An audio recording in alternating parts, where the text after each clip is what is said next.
Guys आपने biological data storage के बारे में सुना होगा। अगर नहीं तो है guys, welcome to Alien Labs. आज हम बात करेंगे एक ऐसी टेक्नोलॉजी की जो शायद आपको साइंस फिक्शन जैसी लगे, लेकिन रियलिटी धीरे धीरे ये बन चुकी है। हम बात करेंगे डीएनए से डेटा स्टोर करना। सबसे पहले समझते हैं कि भाई डीएनए में डेटा स्टोर करने का मतलब क्या है। देखिए डीएनए जैसे कि हम जानते हैं कि हमारे शरीर की गाइडलाइंस है। इसमें 4 बेस होती है, ए, टी, सी और जी।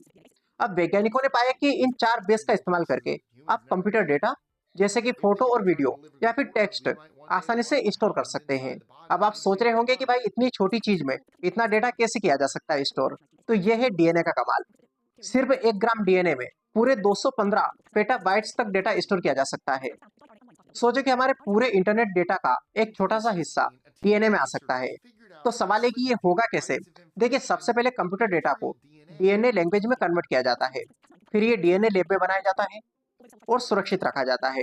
जब हमें डेटा चाहिए तो डीएनए को पढ़कर वापस कंप्यूटर में डेटा बदला जा सकता है।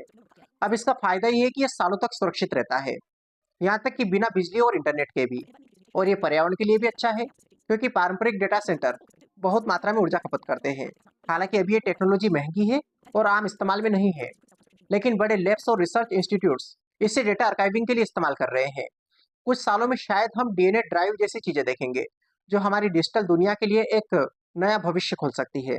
यानी कि शॉर्ट में आप समझो कि डीएनए में डेटा स्टोर करना मतलब कि आपके डिजिटल डेटा को सबसे छोटे, सबसे सुरक्षित और सबसे टिकाऊ माध्यम में रखना। यानी कि भविष्य में हमारा डेटा सिर्फ कंप्यूटर में नहीं होगा, बल्कि लिटरली जीवित विज्ञान में भी रह सकता है। खैर आपको क्या लगता है, अपने विचार कमेंट बॉक्स में बताइए। वीडियो पसंद आए तो इसे लाइक कर लीजिए, चैनल पर नए हो चैनल को सब्सक्राइब कर लीजिए। Wish all the very best, thank you so much.